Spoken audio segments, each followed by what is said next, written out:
3 prophecies of Daniel that are yet to happen. What if I told you that there are 3 prophecies from the book of Daniel that haven't happened yet? What if everything you thought you knew about the end times was wrong? 3 events that will change the world forever? Predictions given over 2,500 years ago that are waiting to unfold, possibly in our lifetime. Could we be living in the last days without even realizing it? Daniel was given visions of the future. Visions so shocking, so precise, that they predicted the rise and fall of empires before they even existed. And now, the final events he described are about to happen. Are you ready? In this video, we're going to reveal 3 prophecies from Daniel that are yet to be fulfilled. By the time we're done, you'll never look at the world the same way again. Number 1. The fulfillment of the 70 weeks prophecy. Daniel, a young Hebrew captive, was taken from Jerusalem when the mighty empire of Babylon conquered his homeland. But Daniel wasn't just any prisoner. He had a gift. And this gift may hold the key to unlocking the most terrifying truth about where we are today. A gift so powerful that it not only saved his life, but it may save ours too. A gift to interpret dreams and to see the future. Daniel 9 speaks of 70 prophetic weeks, a timeline of world events leading to the Messiah and the end times. But what if this timeline didn't just predict Jesus coming, but also the exact moment of the final judgment? If that's true, then we're heading toward a countdown that can't be ignored. Could Daniel's 70 weeks prophecy hold the key to the exact timeline of the end? This is a prophecy so precise that it predicted the very year Jesus would come. And it also tells us what happens next. And trust me, you're going to want to hear this. Because as we break this prophecy down, a terrifying pattern starts to emerge. In Daniel chapter 9, verse 24 to 27, the angel Gabriel delivers a mind-blowing timeline of history. He tells Daniel that 70 weeks have been determined for God's people. But these aren't normal weeks. They are prophetic weeks, where each week represents 7 years. That means 70 weeks equals 490 years. 490 years covering the rise of Israel, the coming of the Messiah, and the end of time as we know it.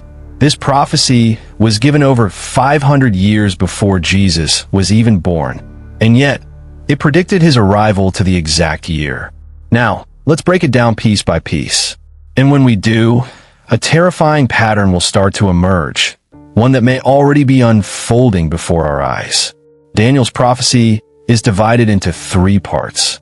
The first 7 weeks, 49 years, the rebuilding of Jerusalem after the exile. The next 62 weeks, 434 years, the time leading up to the arrival of the Messiah. The final week, 7 years, the period that triggers the end of the world. And here's where things get really intense, because we are currently living in the gap between week 69 and week 70, and the last 7 years could begin at any moment. What if I told you that signs of these last 7 years are already appearing? Well, look at those signs, and they may be happening faster than anyone expected. The prophecy began in 457 BC, when the Persian king Artaxerxes gave the command to rebuild Jerusalem. From that point, the prophecy predicted 483 years until the arrival of the Messiah. And guess what? If you take 457 BC and count forward 483 years, you land at 27 AD, the exact time when Jesus began his ministry. That means Daniel's prophecy wasn't just close, it was perfect. But then something happened. Why did the prophecy suddenly stop? And what does that mean for us today? After Jesus was crucified and rose again, something unexpected happened. The prophetic clock paused. For the last 2,000 years, we've been in a mysterious gap known as the church age.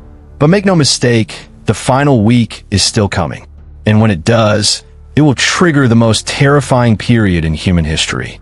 You might think you know what's coming, but the details will leave you stunned. The final 7 years, Daniel's 70th week, is the period we call the tribulation. And it starts with one major event, and that's just the beginning. We still have 2 more world-changing prophecies to cover, and each one gets more shocking than the last. Number 2, the rise of the Antichrist. Daniel had a vision unlike any before. He saw 4 massive beasts rising from a stormy sea. Each beast represented a great kingdom that would rule the world. But it wasn't just the beast that caught Daniel's attention. It was something far more sinister. A little horn emerging from among them. And this horn, it wasn't just a symbol.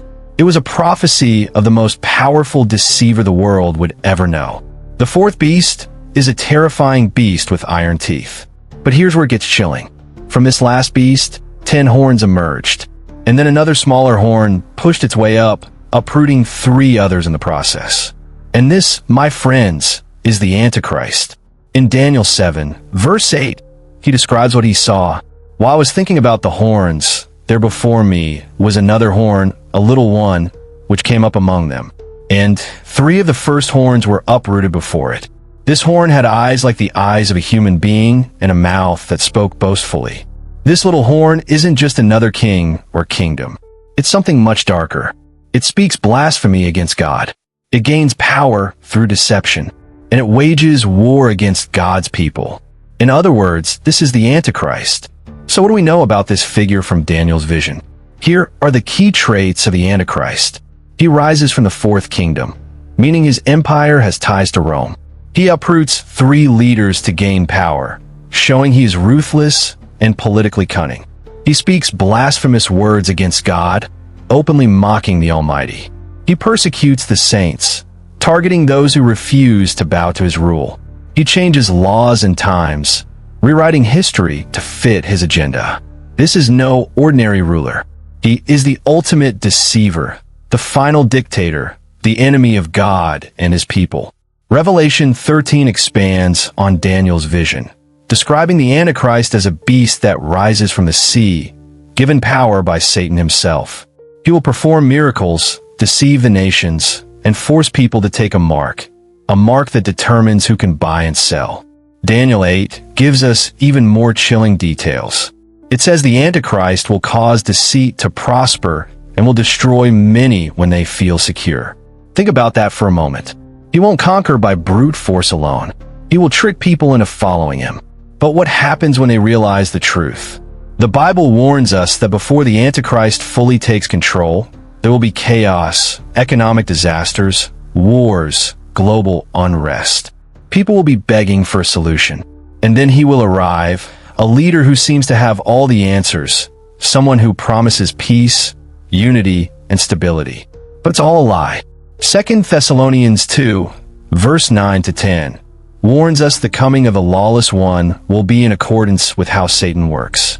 He will use all sorts of displays of power through signs and wonders that serve the lie and all the ways that wickedness deceives those who are perishing. The Antichrist will not come as a tyrant at first. He will come as a hero. Once he gains the world's trust, the Antichrist will fully establish his kingdom. The world will be divided into 10 regions, just as Daniel's vision foretold. And those who refuse to worship him, they will be hunted. In Daniel 7, verse 24, he saw a vision of 10 kings who will rule together in the final days. The prophecy says, the 10 horns are 10 kings who shall arise from this kingdom, and another shall rise after them. He shall be different from the first ones, and shall subdue 3 kings. This means, before the end, the world will be divided into 10 regions, each ruled by a powerful leader. For decades, world leaders have been working on a global system that divides the earth into 10 regions. Coincidence or prophecy? Coming true, when these 10 kings rise, they will pave the way for something even bigger. Daniel's next part is even more shocking. In Daniel 9.27, we are told that a future ruler, the Antichrist, will confirm a 7-year peace treaty with Israel. But here's the twist. Halfway through, he will break it. But what if this betrayal doesn't just impact nations? What if it changes everything about what it means to follow God? This treaty might be the most dangerous deal in human history, because once it is signed, it will trigger the final countdown to the end. Now, here's where things get even more terrifying. In Daniel 9.27, it says that at the 3.5-year mark, the Antichrist will desecrate the temple and declare himself to be God. This moment is called the abomination of desolation. When this happens, it will signal the beginning of the Great Tribulation, a time of suffering so intense that Jesus said, "For then there will be great tribulation, such as has not been since the beginning of the world until this time." Matthew 24.21. This event will divide history in two. And after it happens, there will be no turning back. But what if the point of no return has already passed? Number 3, the kingdom that will last forever. After all the chaos, after all the wars, after the rise and fall of kingdoms, there is one final prophecy, the most beautiful promise ever given. If Jesus is coming back, what should we be doing right now to prepare? A kingdom is coming, a kingdom that will never fall, a kingdom ruled not by men, not by corrupt leaders, but by God himself. In Daniel 2.44, we are given this prophecy. And in the days of these kings, the God of heaven will set up a kingdom which shall never be destroyed, and the kingdom shall not be left to other people. It shall break in pieces and consume all these kingdoms, and it shall stand forever. Did you catch that? A kingdom that will never be destroyed. It will break apart every earthly empire and replace them with something eternal. For thousands of years, men have ruled the earth, and every single one of their kingdoms has fallen. Babylon gone, Persia gone, Greece gone, Rome gone, even today's superpowers. Why? Because every kingdom built by men is temporary, but the kingdom of God is forever. So what will this kingdom be like? First, it will be ruled by Jesus Christ himself. Revelation 11, verse 15 says, "The kingdoms of this world have become the kingdoms of our Lord and of his Christ, and he shall reign forever and ever." Second, it will be a kingdom of perfect peace. No more wars, no more suffering, no more corruption. Third, it will be a kingdom where God lives with his people. Revelation 21, verse 3 tells us, "Behold, the tabernacle of God is with men, and he will dwell with them, and they shall be his people. God himself will be with them and be their God." Let that sink in. God himself will live among us. No more distance, no more mystery. We will see his face. But here's the best part. In Revelation 21.4, it says, "And God will wipe away every tear from their eyes.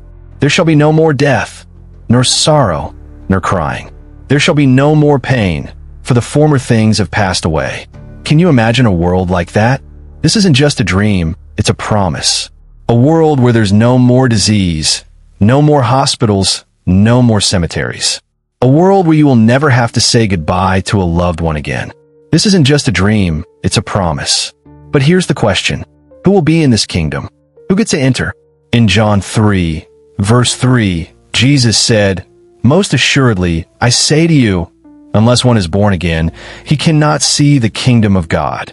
The kingdom isn't just for good people. It isn't for those who try their best or do a few nice things. It's for those who have been born again through Jesus Christ. At the end of time, every person will face two choices. Will you be part of God's kingdom, or will you be left behind? To enter God's kingdom, or to stay in the kingdoms of this world, which will all be destroyed? Which side will you choose? Christ's own words also make it clear that he will return. His earthly teaching was filled with references to his second coming. Many of his parables spoke of it. In fact, the Gospels include entire chapters dealing with events related to the second coming. For example, Matthew 24 to Matthew 25 and Luke 21. On the night of his betrayal, Christ told the disciples, John 14, in turn, he's a liar. But his own words are a divine guarantee that he will be back. All of these parables emphasize the certainty of Christ's second coming. That's not everything. Christ constantly stated in the book of Revelation, "Surely, I am coming quickly." The Bible presents a picture of what the world will look like as the present age draws to its end through many prophetic passages. Jesus used the example of Noah's time to explain that the world was carrying on with their daily activities, like eating, drinking, and getting married. All things continued as normal. That is, until Noah and his family entered the ark, at which time the deluge, cataclysmus, came and destroyed all the people, Pate. Even though life seemed to go on as usual before the flood and the punishment of Sodom and Gomorrah, Jesus said that when he comes back, there will be some sense of normality. Jesus didn't say that everything would be fine or that there wouldn't be any problems. Conditions before the flood and before the judgment of Sodom and Gomorrah were terrible, but the wickedness was accepted as normal and routine. The word translated revealed is apocalypti, for which we get our modern word apocalypse, but the ancient Greek word has the idea of revealing or unveiling. When Noah's flood came, one could imagine people trying to keep their possessions safe while they themselves perished vainly. Even so, if one is ready for Jesus' coming, they will not be concerned about the material things left behind. The heart's focus shouldn't be on what's in the house, but on what's in heaven. Do we want to be friends with the rest of the world? This world represents everything that is opposed to God, the wickedness that was once a part of your life. Consider the innumerable examples of people who had the opportunity to do the right thing and then lost that opportunity forever. Pharaoh, Nadab, and Abihu Korah and his gang, Judas Iscariot, and so on. In that night, there will be two men in one bed. The one will be taken and the other will be left. This passage is often applied to the rapture, a term applied to Jesus coming for his people at a time when the world seems to run in the normal routines of life. And after he said these things, he was caught up as they looked on, and a cloud took him up out of their sight. While they were looking intently into the sky as he was going, two men in white clothing suddenly stood beside them who said, "Men of Galilee, why do you stand looking into the sky? This same Jesus, who has been taken up from you into heaven, will return in just the same way, as you have watched him go into heaven." 2 points stand out in these verses. First, the Jesus who returns to earth. The second time is the very same Jesus who lived here on earth with us and went back to heaven following his resurrection. And second, he will return to earth the same way, in like manner, as he went back to heaven. How did Jesus ascend to heaven after his resurrection? Did he go in secret? Number these titles. The disciples watched him literally rise into the air until a cloud obscured his view. As a result, these verses indicate that Jesus will return to earth in the same manner, not in secret. When the Lord returns descending from heaven, his appearance, as well as the rising of his people to meet him in the air, will be visible to the entire world, an event known as the rapture. Jesus compares the end times not only with the days of Noah, but also with the days of Lot. We have presented the evil elements that were evident in the days of Noah and Lot. As we have seen, various forms of evil were rampant. However, it would be wrong for me to close this picture of the days of Noah and Lot without also showing the positive side of the picture, because there was a positive side in two main respects. There's a good side to the days of Noah, for Genesis 6-9 says, "These are the generations of Noah. Noah was a just man and perfect in his generations, and Noah walked with God. There was one man among all those people who had an intimate personal relationship with God. God could speak to him and tell him how he viewed the situation and the judgment he was going to bring. For us, as believers, Noah sets a pattern that we must follow. Noah and his family were the only survivors of that tragedy. It seems clear to me that only those who live like Noah and his family will survive today. Hebrews 11 has just one verse about Noah. By faith Noah, being warned of God of things not seen as yet, moved with fear, prepared an ark to the saving of his house, by the which he condemned the world and became heir of the righteousness, which is by faith. He will tell us what is yet to come, not necessarily all that is yet to come, but all that we need to know in order to survive and fulfill God's purpose. Although there is much that is evil and frightening in the picture of the days of Noah and Lot, and much also that agrees with the evil and frightening aspects of our time, we must also look at the positive side. We need to see that there is never a situation for which God does not have an answer prepared in advance. God will give his servants supernatural warning of what is to come. He also sends angels to help, to protect, and to deliver. We can expect these good things from God in our day. One of these days the world will be judged. Are you safe in the ark? The same door that shut those on the outside out is the door that shut those on the inside in. The same waters that destroyed the world were the waters that lifted up the ark. Many seem to be confused because they do not understand the book of Revelation. However, what if there was an animation showing the entire book? Well, we created that. And to watch that, click here.